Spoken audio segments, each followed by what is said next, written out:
Tropical depression to hit northeastern Thailand, heavy rain and flooding risks ahead. Tropical depression to impact northeastern Thailand this weekend. A tropical depression is advancing across the South China Sea toward Vietnam and is predicted to make landfall on Friday and Saturday, as reported by the Meteorological Department. It will then move into northeastern Thailand. The tropical depression, with winds reaching 56 km per hour at its center, is expected to intensify into a tropical storm as it moves westward at 3 km per hour. Upon making landfall in central Vietnam, it is projected to weaken back into a tropical depression as it crosses into northeastern Thailand. According to Somkuan Tonjan, director of the Meteorological Department's Weather Forecast Division, this could be the first tropical depression to affect Thailand this year. Provinces expected to be hit hardest include Nakhon Phanom, Nong Khai, Bueng Kan, and Udon Thani. Heavy rainfall is forecast for the north, northeast, east, south, and Bangkok from Friday through Monday. Another tropical depression over the Philippines may bring additional flooding to the north and northeast during the weekend. The Thailand Meteorological Department has warned of isolated heavy downpours across the country, with particularly intense rains expected in the east and along the west coast. Residents in flood-prone areas, especially near foothills and waterways, are urged to be cautious of flash floods and overflow. Wave heights in the Andaman Sea and the upper Gulf of Thailand are predicted to reach 2 to 3 meters, with heights exceeding 3 meters during thunderstorms. Waves in the lower Gulf could reach 2 meters, with similar increases during storms. All boats should exercise caution, and smaller vessels in the Andaman Sea and upper Gulf are advised to stay ashore. Meanwhile, the National Broadcasting and Telecommunications Commission, NBTC, has approved the use of disaster alert systems via cell broadcasts for major mobile operators, AIS and True. These systems will send emergency text alerts with sound notifications to all mobile users in affected areas, without needing a special app. Trials have been conducted, and additional cell towers are expected to be ready by the fourth quarter of the year. The NBTC also plans to test emergency warnings on digital terrestrial TV, with the initial rollout on Channel 5.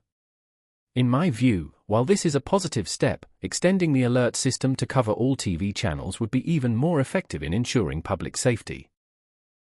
Mekong River flood alert for northeastern Thailand, emergency relief and government action. Mekong flood alert for East and Riverside provinces. Flood warnings have been issued for 5 northeastern provinces, where the rapidly rising Mekong River threatens to overflow its banks.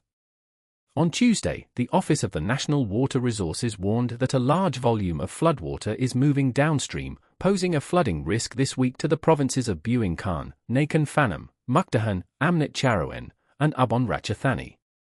In Nong Khai, several areas are already flooded due to the swollen Mekong River.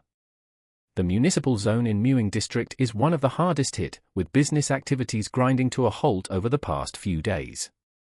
Although water levels have started to recede, the municipal office issued red flag warnings on Tuesday for certain communities, advising residents to stay informed of the situation.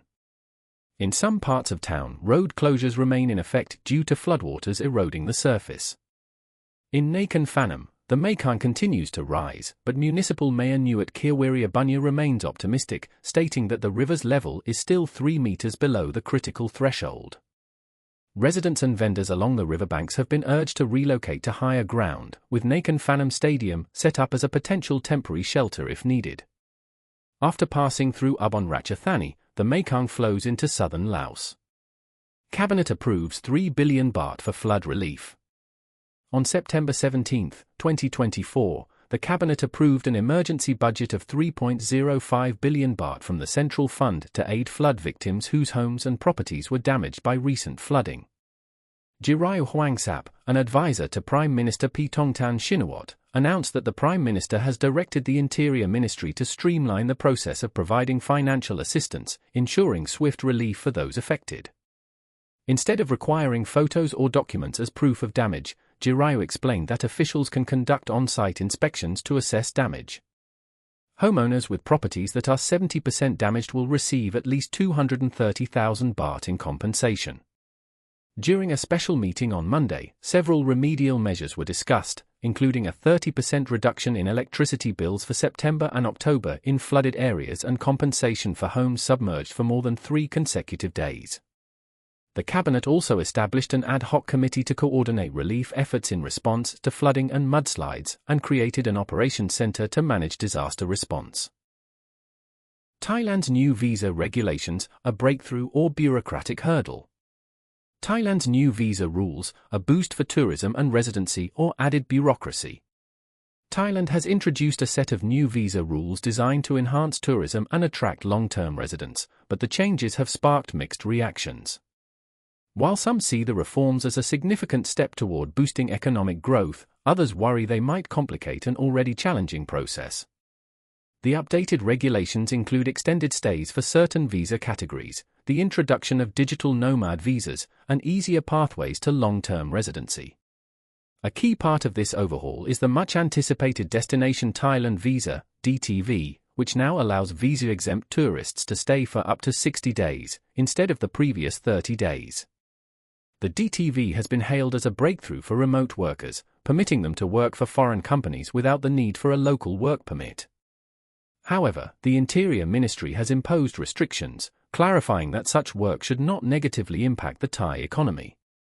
This broad statement has raised questions about its full implications. Under the revised rules, tourists taking advantage of the 60-day stay must be cautious, especially if they engage in work beyond casual tourist activities. Additionally, prior provisions by the Tourist Authority of Thailand, TAT, which allowed short-term ad hoc or urgent work for up to 15 days, have been tightened.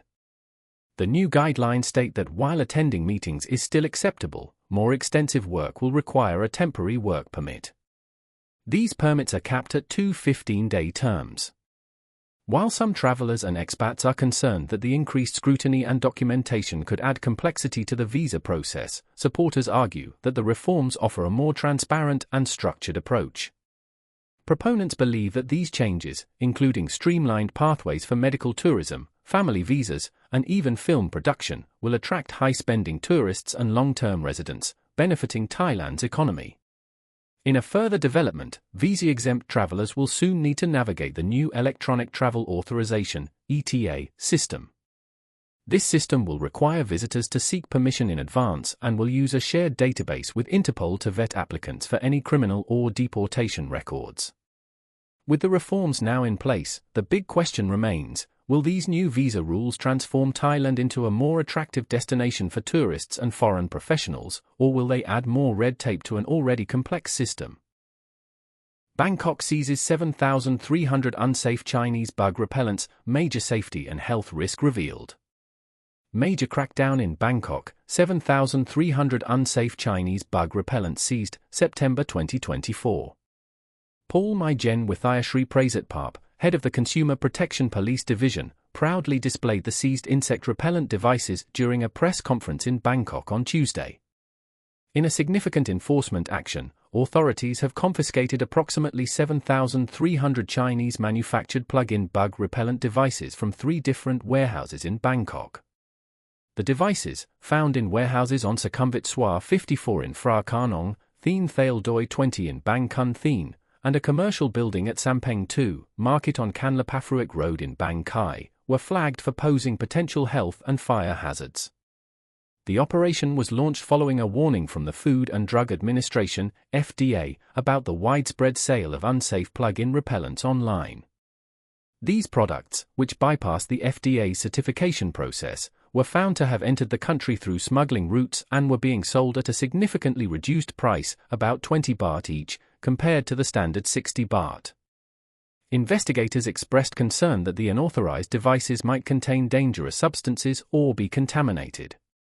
Paul Myjen Withaya stated, "Our concerns were justified. We identified significant safety risks that required immediate action." Weerachai Nolwachai, Deputy Secretary General of the FDA, detailed the events leading up to the raids. He noted that undercover operations had been conducted, with officials ordering the products from vendors to set up the crackdown. Testing revealed that the devices contained mepafluthrin and dimefluthrin, insecticides from the pyrethroid family. These chemicals are not approved for human exposure by Thailand, the European Union, the United States, or the World Health Organization due to safety concerns. Pyrethroids are widely regulated pesticides. While most are considered relatively safe in small amounts, high concentrations can be hazardous. Users of the seized devices face risks from inhaling harmful vapors and potential fire hazards if the substandard plugs overheat. Mr. Weerachai cautioned consumers to only use FDA-approved products, emphasizing that their health and safety are paramount. Thank you for tuning in today. For the latest updates and daily news, be sure to like and subscribe to our channel. Have a wonderful day.